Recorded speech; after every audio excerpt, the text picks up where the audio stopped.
Hi, welcome. My name is Melissa Goodstein, and I'm the Vice President of the New York Association of Collaborative Professionals.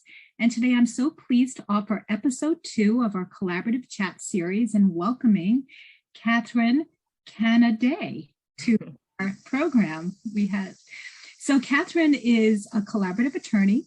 She's a board member of NYACP. She's also a mediator. Her practice is in Brooklyn, Suffolk County, also New York, but everywhere via Zoom. And so welcome, Catherine. So pleased that you can join us today. Good morning, Melissa. Thanks for having me. Happy to be here. Great. So Catherine, first off, tell me a little bit about your family.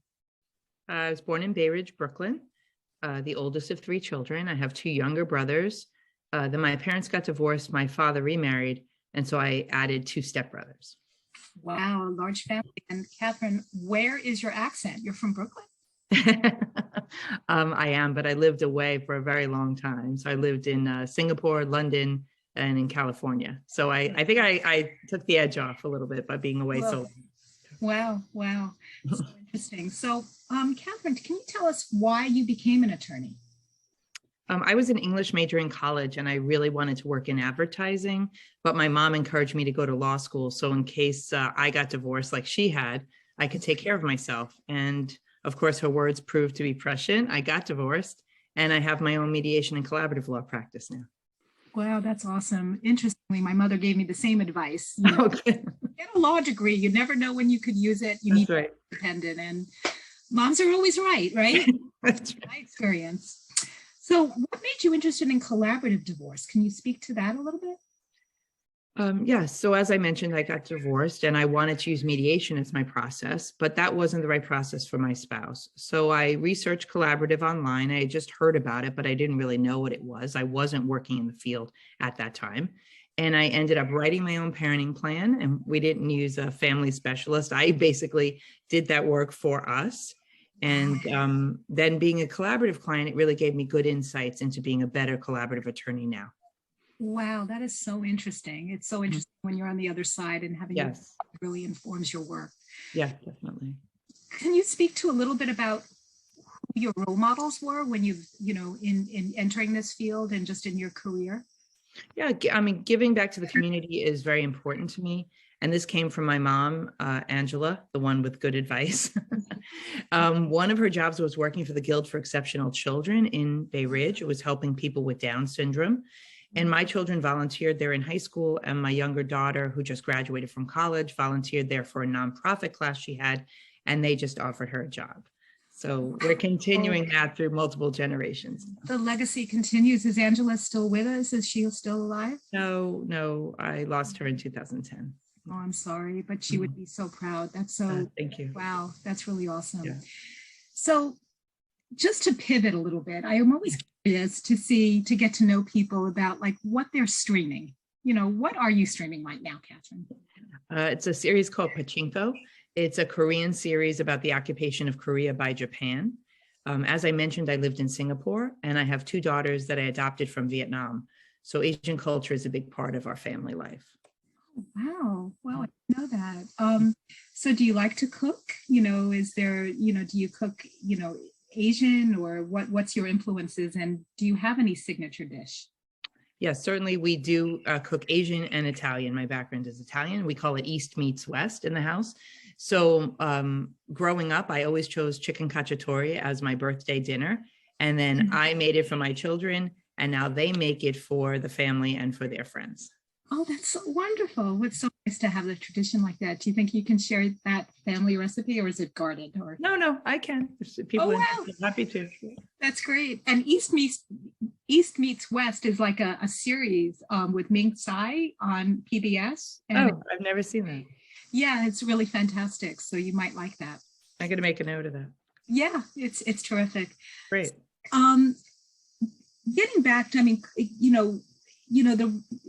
getting back to divorce and the work that we do, are there any tips, or is there a number one tip that you can offer for those that are considering divorce or in the divorce process that has been really helpful for you and you think for clients to be mindful of?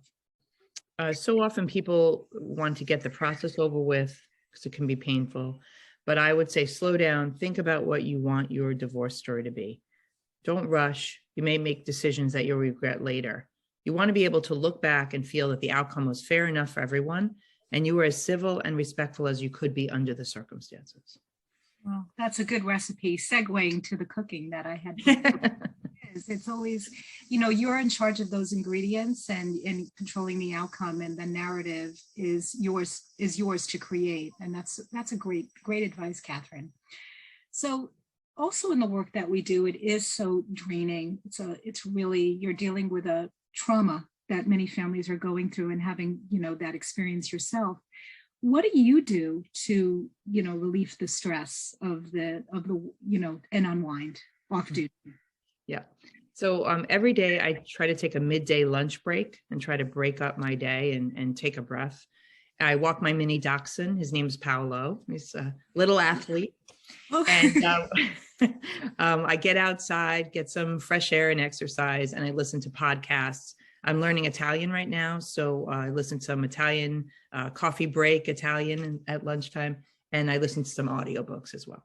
Oh, that's great. And it's great that you make the time and structure it as part of your day to have a walk, and just even breathing, just taking a moment and breathing is so important.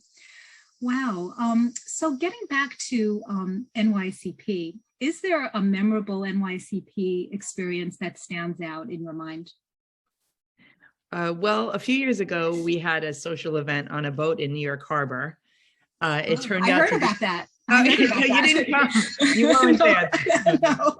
It was during like a big rainstorm, so only a handful of members turned up, like the diehards of us, and it was a great bonding experience. We were laughing, we were shouting over the wind, we had hoods, slickers pulled up over our heads, and I got to know a lot of people on a different level.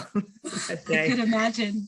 Oh, that's great. Yeah, I don't like boats, let alone inclement. So I went out.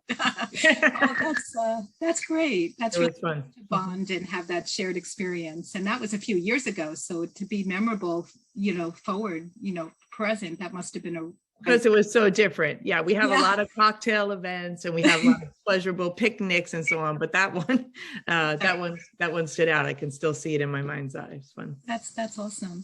Yeah. So, Catherine, what do you hope to be in 10? Where do you hope to be in 10 years, and where do you want Collaborative to be?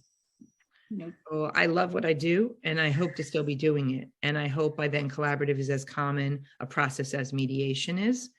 And I'm committed to bring Collaborative to more people, and the NYACP is working toward that goal as well. Yeah, and I know that you're also working on the committee with the streamlining Collaborative, the process, and you're also a member of the membership committee. Yes. And you have that mentorship program that you're yes. So you're doing such tremendous work for our organization, let alone your board work. So I really acknowledge that and appreciate it, Catherine. Thanks so much. Thanks, Melissa. So Catherine, where do people find you if people want to learn more about Collaborative or your practice? Mm-hmm. So I have a website. It's canadelaw.com. You can reach me at my email, catherine@canadelaw.com. And I'm happy to answer any questions anyone may have about the Collaborative process. Well, that's terrific. And in terms of the pronunciation of your name, Canadé. That's right. Canadé, right? That's so right. That's just and thank you for that mnemonic. Drink a Canadé. You're never drink a Canadé. I got it. Catherine, this has been so wonderful. It's been so nice to connect with you, learn more about you and your family and why you do this work. And I really thank you for giving us the time, and look forward to seeing you at future NYACP events. And thanks again. Thank you so much, Melissa. Have a great day. You too. Bye-bye. Bye.